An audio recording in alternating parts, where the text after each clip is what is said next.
तो चलो class 2 continue करते हैं इसकी चैप्टर की फॉरेन एक्सचेंज। फॉरेन एक्सचेंज ठीक है। अब इसके अंदर नेक्स्ट क्लास में हमें जो पढ़ना था वो था मैनेज फ्लोटिंग रेट सिस्टम। तो बहुत सारे एक्सचेंज रेट सिस्टम थे, उसमें से एक सिस्टम हम पढ़ेंगे मैनेज्ड फ्लोटिंग रेट सिस्टम। देखो वर्ड से ही पता चल रहा है मैनेज मतलब कोई ना कोई क्या कर रहा है, कंट्रोल कर रहा है। इस रेट को कोई ना कोई क्या कर रहा है, कंट्रोल कर रहा है। मैंने बोला कि $1 इज इक्वल टू ₹76, मतलब कोई ना कोई इसको क्या कर रहा है, मैनेज कर रहा है, कंट्रोल कर रहा है। Good evening. Traditionally, international monetary economists focus their attention on the framework of either fixed or a flexible exchange rate system. देखो क्या लिखा हुआ है यहाँ पर, international monetary economists focus their attention on the framework of either fixed or flexible exchange rate system. With the end of the Bretton Woods system, many countries have developed the method of managed floating rate system. तो पहली line तो किसी काम की नहीं है।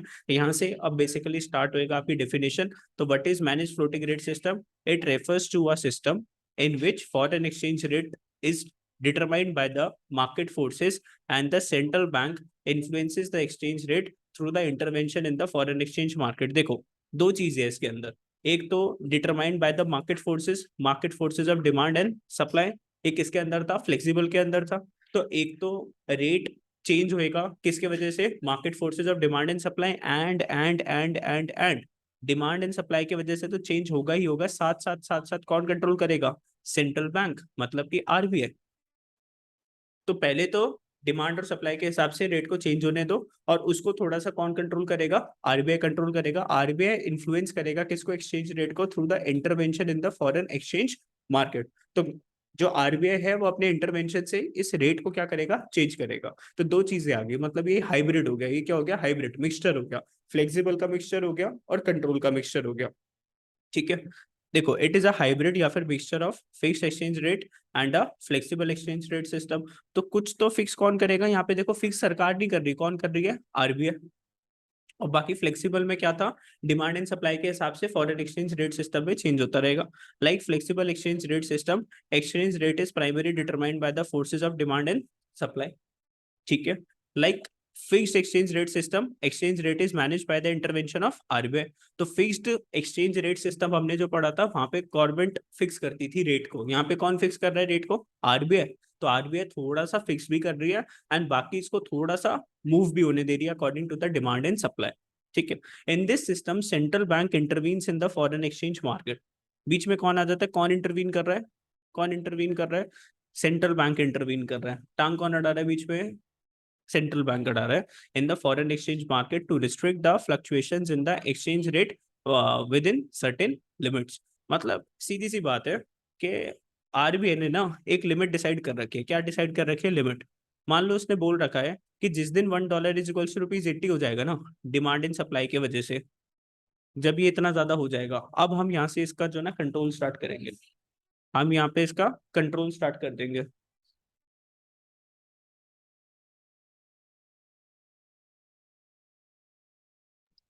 लेकिन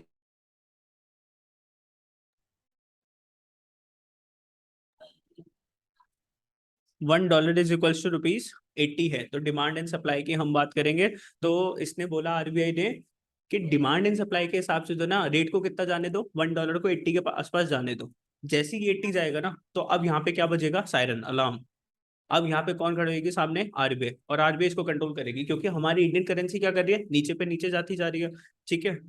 समझ रहे हो मेरी बात। जैसे मान लो हमारी तबीयत खराब होती है, तो कुछ अभी बॉडी में कुछ हल्का फुल्का लगता है तो हम इधर उधर पैरासीटामोल खा ली, ठीक है। फिर जब बहुत ज्यादा तबीयत खराब हो जाती है, फिर कहाँ जाते हैं, डॉक्टर के पास, के भाई अब हम कंट्रोल नहीं कर सकते। वैसे ही अभी इसको चलने दो जैसा चल रहा है। जहां ये 80 पहुंच गया, तो उसके बाद कौन बीच में आ जाएगा, आरबीआई। और आरबीआई इस रेट को इन्फ्लुएंस करके फिर दोबारा से पीछे की तरफ लेकर जाएगा 79, 78, 77 अपनी पॉलिसीज के थ्रू। ठीक है। चलो, the aim to keep exchange rate close to the desired target level. किसके आसपास रखना है, डिजायर्ड टारगेट लेवल के आसपास रखना है। मतलब 80 से ज्यादा पार नहीं करना चाहिए। 80 हमारा लास्ट लेवल है। इसके बाद हम क्या करेंगे, इसको कंट्रोल करना स्टार्ट करेंगे। चलो, for this central bank maintain reserve of. अब देखो इसको कंट्रोल करने के लिए सरकार को क्या करना पड़ेगा, आरबीआई को क्या करना पड़ेगा, बहुत सारा फॉरेन एक्सचेंज रिजर्व रखना पड़ेगा। बहुत सारा मेंटेन करना पड़ेगा foreign exchange reserve to ensure that the exchange rate stays within the targeted value.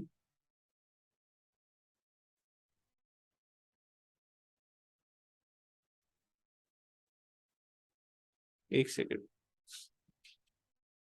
तो देखो ध्यान से, देखो देखो देखो, कौन सा रेट स्टार्ट करा था, मैनेज फ्लोटिंग रेट सिस्टम हमने स्टार्ट करा था, फॉरेन एक्सचेंज चैप्टर कर रहे थे। इसके अंदर हमने क्या सीखा था मैनेज फ्लोटिंग रेट सिस्टम के अंदर, कि सर यहाँ पे दो चीजें आ जाती है, हाइब्रिड सिस्टम होता है। हाइब्रिड क्या क्या लगता है इसके अंदर, हाइब्रिड में क्या मतलब होता है, इसके अंदर दो रेट सिस्टम लगते हैं। कौन सा, एक कौन सा होता है, एक तो आरबीआई कंट्रोल करता है इसको, सेंट्रल बैंक, और कौन कंट्रोल करता है, forces of demand and supply इसको कंट्रोल करती है।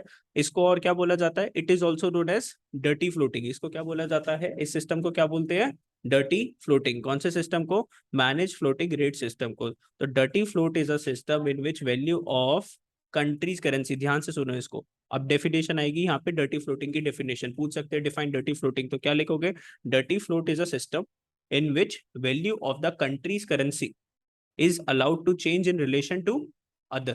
मतलब एक कंट्री को करेंसी को चेंज करने देंगे दूसरी कंट्री की करेंसी के हिसाब से, जैसे कि मान लो $1 is equals to 76, $1 is equals to 77, $1 is equals to 78, हम चेंज होने देंगे as per demand and supply, आराम से इसको चेंज करने देंगे। बट इस कंट्रोल और मैनिपुलेटेड, लेकिन थोड़ा थोड़ा कौन कंट्रोल करेगा, आरबीआई कंट्रोल करेगा। In case of India, India में सेंट्रल बैंक कौन है, आरबीआई, आरबीआई कंट्रोल करेगा to keep it within a particular range, एक रेंज में रखने के लिए। It can be contrasted with a clean float where the central bank does not interview. तो डर्टी फ्लोट क्या हो गया, कि सेंट्रल बैंक टांग अड़ाएगा, और क्लीन फ्लोट क्या हो गया, कि सेंट्रल बैंक टांग नहीं अड़ाएगा, डिमांड एंड सप्लाई के हिसाब से इसको चेंज करते रहेंगे। ठीक है, बोलो, डन, समझे नहीं समझे, कोई डाउट। चलो अब बात करते हैं डिमांड फॉर फॉरेन एक्सचेंज। देखो फॉरेन एक्सचेंज की हमें जो, हाँ macro, demand for foreign exchange, demand for foreign exchange, तूने भी तो पढ़ रखा है लास्ट क्लास में, है, वो तो अकाउंट्स है ना, मैं तो इकोनॉमिक्स की बात कर, हाँ हाँ, तू आया ही नहीं था। Demand for foreign exchange, demand for foreign exchange की बात करेंगे। मतलब हम डॉलर्स की डिमांड कब करते हैं, हम लोग डॉलर्स की डिमांड कब करते हैं, देखो यहाँ से अब आपको समझ में आएगा, ध्यान देना। हम लोग, अगर हम इंडियन लोग, डॉलर्स हमें चाहिए, क्यों चाहिए, हम क्या क्या क्यों हम डॉलर्स की डिमांड करते हैं, अगर हम बाहर से कुछ सामान मंगवाएं, मान लो यूएसए में रहते हैं मिस्टर, उससे हमने कुछ सामान मंगवाया और हमें उसकी पेमेंट करनी है, तो अगर हमें उसकी पेमेंट करनी है तो किस पे पेमेंट करेंगे, डॉलर्स पे। तो हम अपने बैंक के पास जाएंगे और बोलेंगे बैंक बैंक, बैंक बोलेगा बोल बोल, हम बोलेंगे पैसे डॉलर्स दे दे, ठीक है, और वो बोलेगा लाओ पहले इंडियन रुपीज दो, गांधी जी दो, हम उसको क्या देकर आएंगे बैंक को, गांधी जी देकर आएंगे, डॉलर लेकर आएंगे, और इन डॉलर्स को किसको दे देंगे, मिस्टर जॉन को दे देंगे। तो क्या हमने डॉलर्स की डिमांड करी, तो डॉलर्स की डिमांड कब बढ़ती है, जब इम्पोर्ट बढ़ेगी। ठीक है, टूरिज्म, अगर तुम यूएसए में घूमने के लिए जाओगे तो जेब में क्या लेकर जाओगे, गांधी जी के डॉलर्स, डॉलर्स, तो डॉलर्स परचेज करोगे, और घूमने के लिए जाओगे तो आपने घूमने के लिए डॉलर्स की डिमांड करी, है ना, यूएसए जाओगे तो क्या लेकर जाओगे जेब में, डॉलर्स।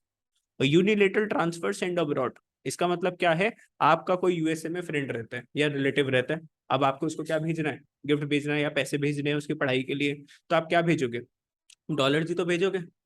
अब तुम उसकी फीस के लिए भेज दो, गांधी जी वो अपने स्कूल में पकड़ाएगा, ले भाई गांधी जी को, वो एक्सेप्ट करेंगे क्या, यूएसए की यूनिवर्सिटी एक्सेप्ट करेगी क्या, इंडियन रुपीस नहीं एक्सेप्ट करेगी। तो यूनिलेटरल ट्रांसफर सेंड अब्रॉड, आपने कोई गिफ्ट भेजा या फिर आपने कोई ट्रांसफर करा पैसों का, तो किस में करना पड़ेगा आपको, डॉलर्स में करना पड़ेगा। ठीक है, purchase of assets in foreign countries, अगर आप फॉरेन कंट्री के अंदर कोई लैंड परचेज करते हो, किसी कंपनी का शेयर परचेज कर रहे हो, तो किस में परचेज करोगे, डॉलर्स में। तो आपके पास क्या होने चाहिए, डॉलर्स। तो आपको डिमांड किसकी चाहिए, फॉरेन एक्सचेंज की।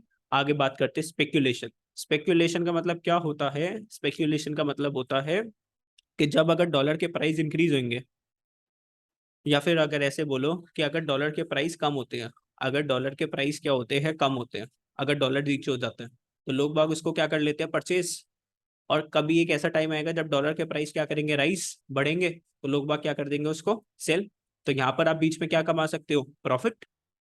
इस प्रॉफिट को क्या बोलते हैं, स्पेक्यूलेशन। भाई सस्ते में खरीद लिया, जब महंगा हो गया तो उसको सेल कर दिया, तो इसको हम क्या बोलते हैं, स्पेक्यूलेशन। इसको क्या बोलते हैं, स्पेक्यूलेशन। तो डॉलर की डिमांड कब इंक्रीज होती है, जब कोई बंदा गेन करना चाहता है, डॉलर में कमाना चाहता है, तो वो डॉलर को परचेज करता है। फिर जब डॉलर्स बढ़ जाता है तो उसको जाके क्या कर देता है, सेल कर देता है। तो बीच में आपके क्या बच जाता है, इन दोनों का डिफरेंस क्या बच जाता है, प्रॉफिट। इसको क्या बोलते हैं, स्पेक्यूलेशन। क्या बोलते हैं, स्पेक्यूलेशन। देखो, import of goods and services, foreign exchange is demanded to make the payment for import of goods and services. Tourism की बात करें तो foreign exchange is needed to meet expenditure incurred in foreign tours. तो बाहर घूमने के लिए जा रहे हो तो किसकी डिमांड करोगे? जिस कंट्री में जा रहे हो उसकी, उस करेंसी की डिमांड करोगे, है ना। चाइना में गए तो किसकी?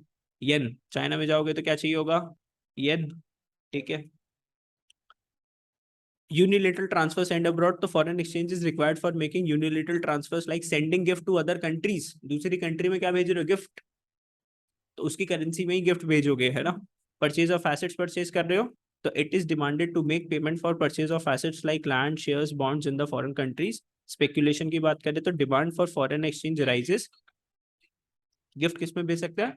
हाँ, गिफ्ट काइंड में भी भेज सकते हैं, या फिर सामने वाले को ये भी बोल सकते हैं ले भाई पैसे ले ले, अपना गिफ्ट खुद परचेज कर लियो, ऐसा भी कर सकते हैं।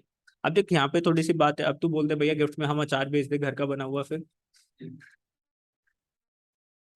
तो हम कुछ नहीं कर सकते। हम यहाँ पे गिफ्ट की बात कर रहे हैं कि हमने पैसे भेज दिए और बच्चे को बोल दिया जा बेटा खुद अपना परचेज कर लियो, ठीक है।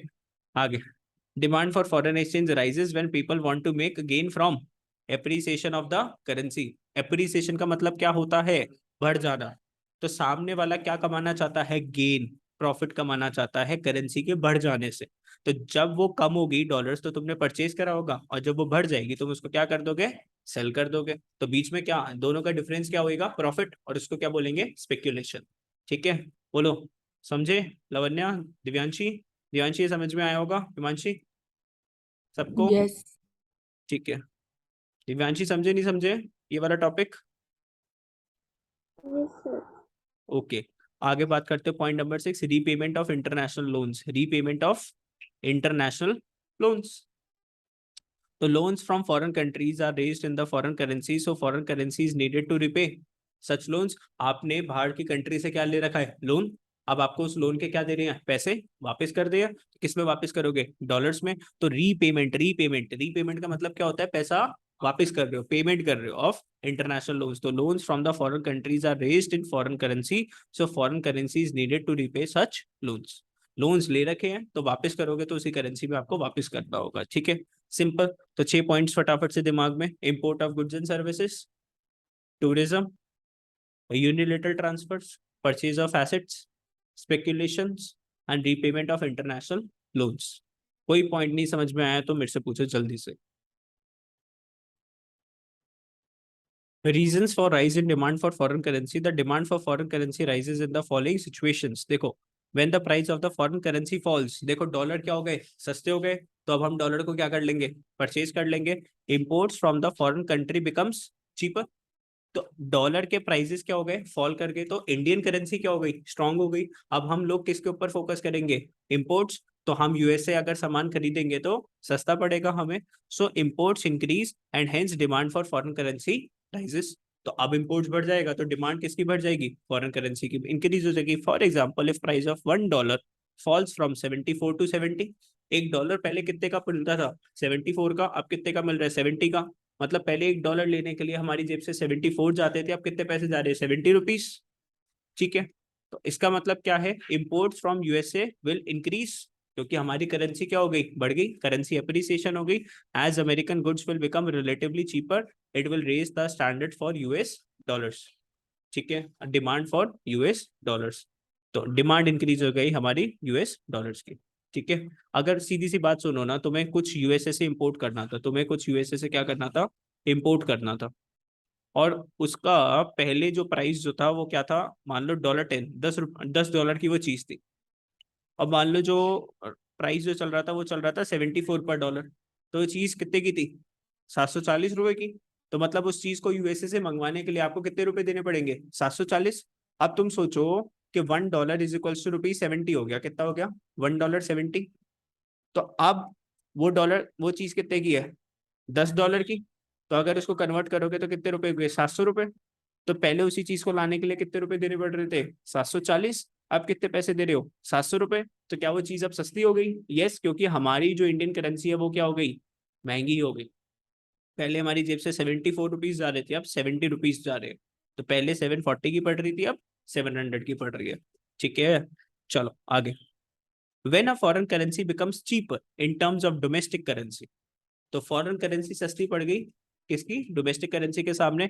It promotes tourism to that country. अब देखो ना, तुम लोग अब यूएसए के लिए घूमने जाओगे, जब ये जो रेट जो है 74 से कितना आ गया, 70, है ना। अब कम इंडियन रुपीस देके तुम्हारे पास ज्यादा डॉलर जा सकते हैं, कम इंडियन रुपीस देके ज्यादा डॉलर जा सकते हैं। As a result demand for foreign currency rises. तो जब सामने जैसे यूएसए की करेंसी अगर वीक हो गई, इंडियन करेंसी अगर स्ट्रांग हो गई, तो अब तुम यूएसए घूमने के लिए जाओगे तो खर्चा तुम्हारा कम होगा।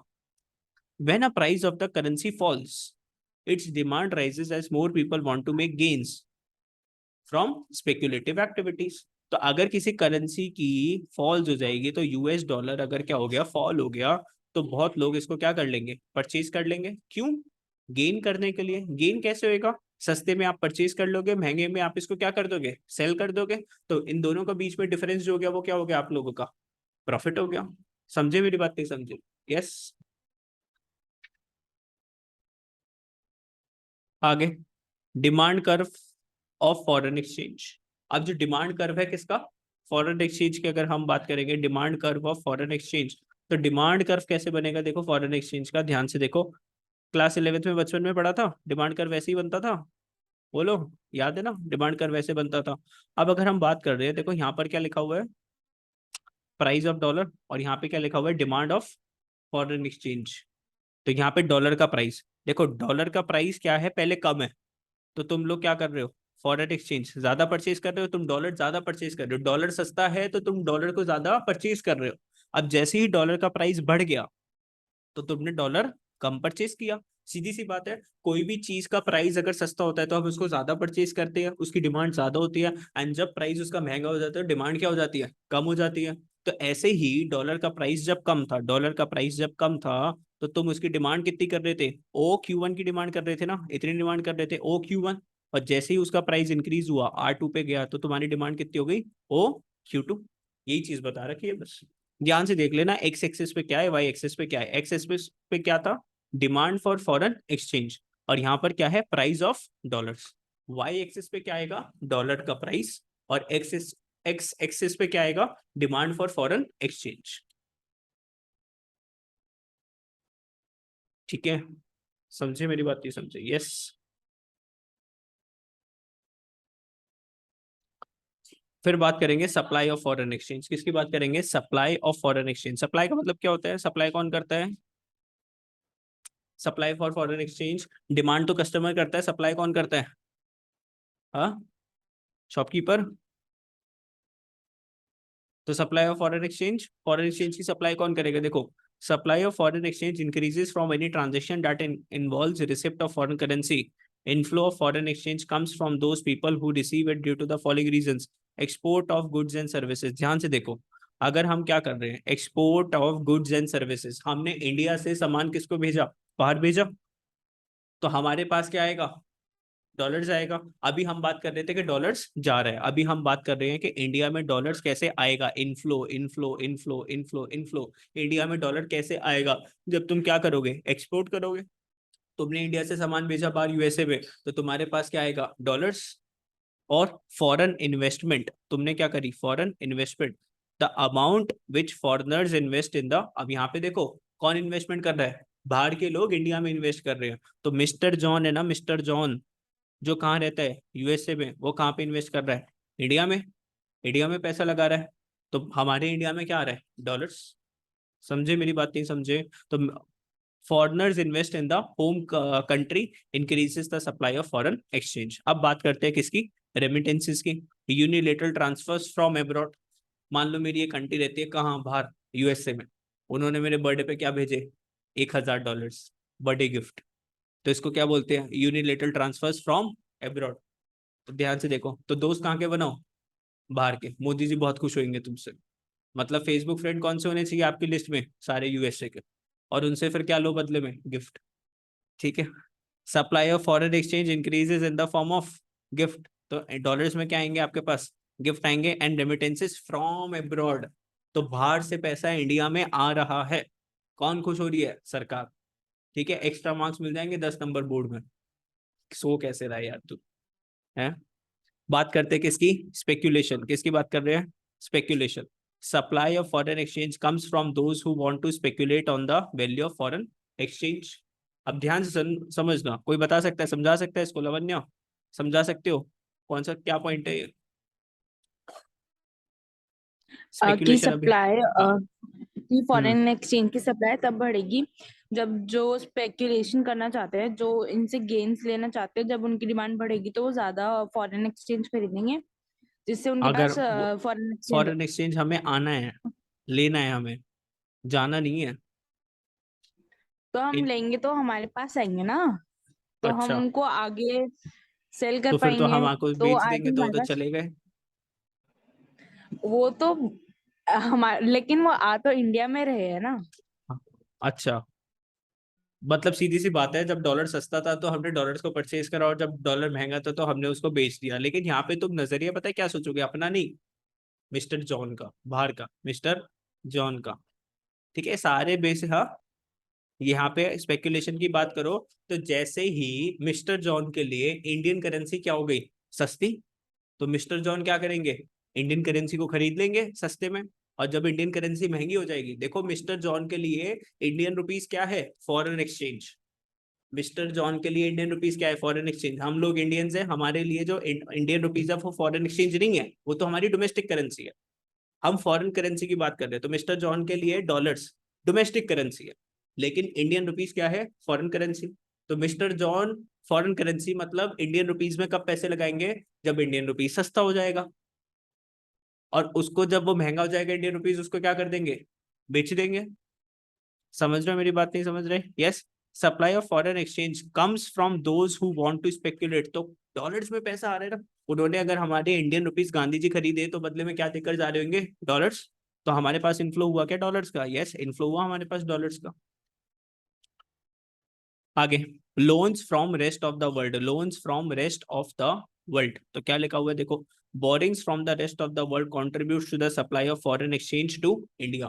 Borings from rest of the world contributes to supply of foreign exchange to India, क्या मतलब? बोलो जल्दी से,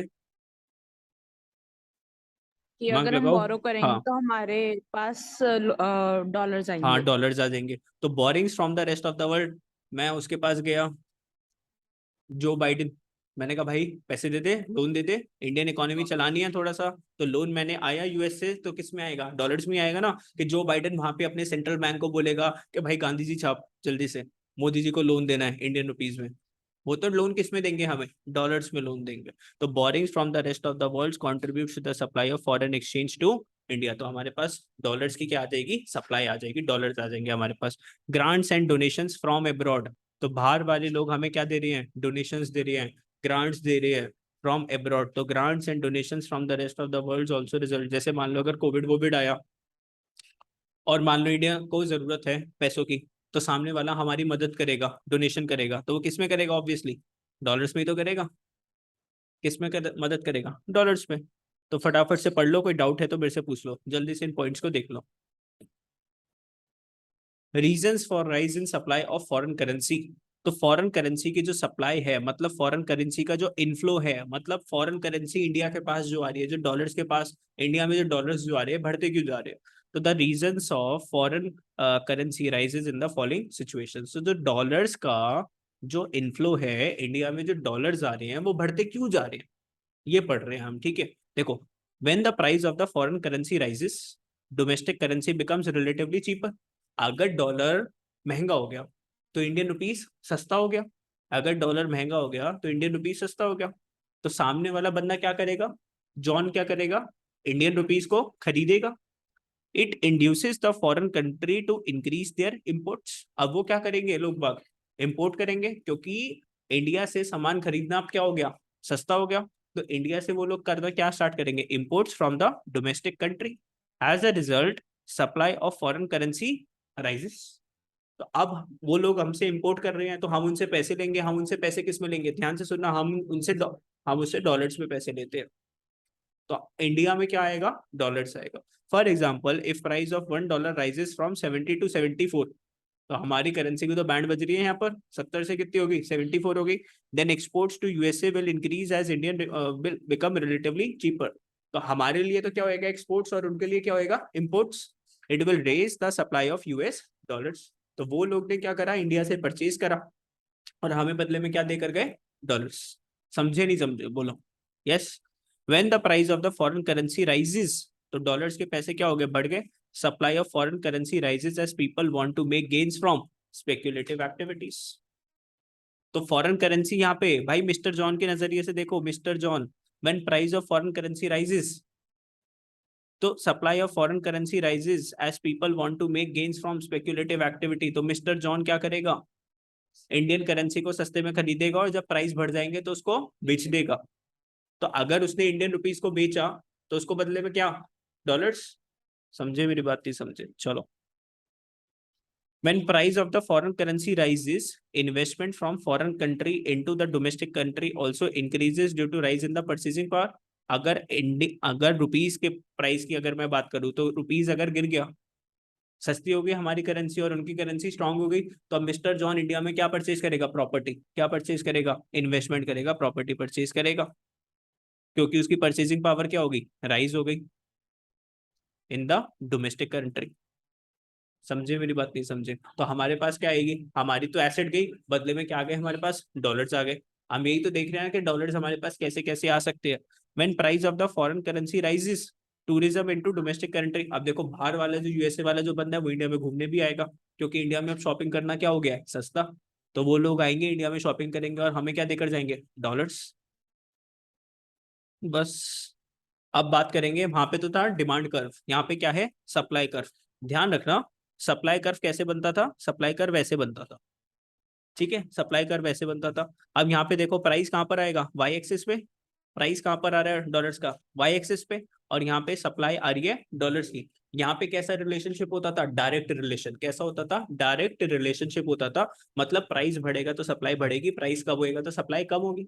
तो ध्यान से देखो, ध्यान से देखो, देखो प्राइस क्या है, कम, तो सप्लाई क्या है, कम। सप्लाई कितनी है, क्यू, 0 Q1 की। और जैसे ही प्राइस बढ़ा तो सप्लाई भी क्या हो गई, बढ़ गई, 0 Q2 की सप्लाई हो गई। अब तो यहाँ पे कैसा रिलेशनशिप है, डायरेक्ट रिलेशनशिप है, डायरेक्ट रिलेशनशिप। अगर सप्लाई इंक्रीज होगी तो फॉरेन सप्लाई, अगर मतलब डॉलर्स का प्राइस बढ़ेगा तो सप्लाई किसकी, अगर रुपीस का प्राइस, सॉरी, प्राइस किसका बढ़ेगा, price of dollars in terms of rupees. तो डॉलर का प्राइस अगर बढ़ेगा तो सप्लाई किसकी बढ़ेगी, डॉलर्स की। डॉलर्स का प्राइस अगर कम होगा तो सप्लाई किसकी कम हो जाएगी, डॉलर्स की। ठीक है। अब यहाँ पे एक ये फिगर समझा रखी है आपको, डिटर्मिनेशन ऑफ एक्सचेंज रेट। ये भी ऐसी चीज आपने क्लास 11th में पढ़ी थी। सर क्या होता था बताओ आप हमें। देखो ध्यान से समझो, ये चीज तुमने पहले भी पढ़ी थी। ऐसे ये तो क्या हो गया आपका डिमांड कर्व, ये क्या हो गया आपका सप्लाई कर्व। यहाँ पे अगर आप बात करते हो और यहाँ पर आप इसकी बात करते हो, तो यहाँ पर देखो, यहाँ पे एक्सेस डिमांड है कि एक्सेस सप्लाई है, सोचो। यहाँ पर इस वाले बॉक्स के अंदर एक्सेस डिमांड की एक्सेस सप्लाई, हाँ, सप्लाई की डिमांड। ध्यान से देखो, ये देखो, और यहाँ पर अगर बात करें तो सप्लाई कितनी है, देखो सप्लाई कर्व तो ये वाला है ना, तो सप्लाई तो ये है 0 Q1 की। ध्यान रखो, देखो ये वाला सप्लाई कर्व जा रहा है, तो उस पे ये वाली बिंदु आ रही है, इसको मैंने टच करा तो ये क्या आ गया, 0 Q1 की सप्लाई है। और देखो ध्यान से, ये है डिमांड कर्व, ये ये है वाला तो डिमांड कर्व। डिमांड नहीं होता, हाँ, डाउनवर्ड स्लोपिंग डिमांड। हाँ, उल्टा बना दिया ना तुम भी बच्चों, कुछ भी। ये वाला डिमांड है और ये वाला क्या है, सप्लाई है। तो यहाँ पर अगर आप बात करोगे तो यहाँ पर क्या है, डिमांड इतनी, 0 Q1 की क्या है, डिमांड। और 0 यहाँ पर अगर मैं बात करूँ 0 Q2 की क्या है, सप्लाई। तो कौन सा केस है, एक्सेस सप्लाई की एक्सेस डिमांड। यस, तो यहाँ पर क्या लिखोगे बोलो, एक्सेस सप्लाई का केस होगा ये वाला। और ये नीचे वाले की बात करो, देखो नीचे वाले की बात करते हैं अगर हम, तो पहले एक नई फिगर बना लेते हैं ध्यान से। ऐसे, ऐसे, ये क्या है, डिमांड कर्व, ये क्या है आप लोग का, सप्लाई कर्व। अब ध्यान से देखना, अगर मैं इसकी बात करूं, ये क्या आई हमारी, 0 Q1 की, 0 Q1 की ये हमारी क्या आई, सप्लाई। और ध्यान से देखना, इस पे टच करा, और ये क्या आई हमारी, 0 Q2 की क्या आई हमारी, डिमांड। तो डिमांड ज्यादा है तो ये वाला केस किसका हो गया, एक्सेस डिमांड। तो इसलिए यहाँ पे क्या लिखा हुआ है, एक्सेस डिमांड, बोलो। और हमें क्या चाहिए, ज्यादा डिमांड चाहिए, ज्यादा सप्लाई चाहिए कि बराबर चाहिए, सर हमें पॉइंट ई पर आना है। जहाँ पे डिमांड इज इक्वल्स टू किसके होनी चाहिए, सप्लाई। ना तो हमें एक्सेस डिमांड चाहिए ना हमें एक्सेस सप्लाई चाहिए, हमें क्या चाहिए, demand is equals to supply. तो देखो द इक्विलिब्रियम रेट का मतलब क्या होता है, जब डिमांड और सप्लाई क्या होता है, बराबर होता है, is determined at a price. मतलब सीधी सी बात है ना, इक्विलिब्रियम एक्सचेंज रेट का मतलब क्या होता है, मान लो मैं एक शॉपकीपर हूं, मैं क्या हूँ, शॉपकीपर। मेरे पास एक क्या है ना, पेन है, क्या, एक पेन, नया पेन है, मैंने बनाया है, ऐसा पेन आज तक किसी ने नहीं बनाया था। मान लो ये पेन अगर मैं बेच रहा हूँ 50 का,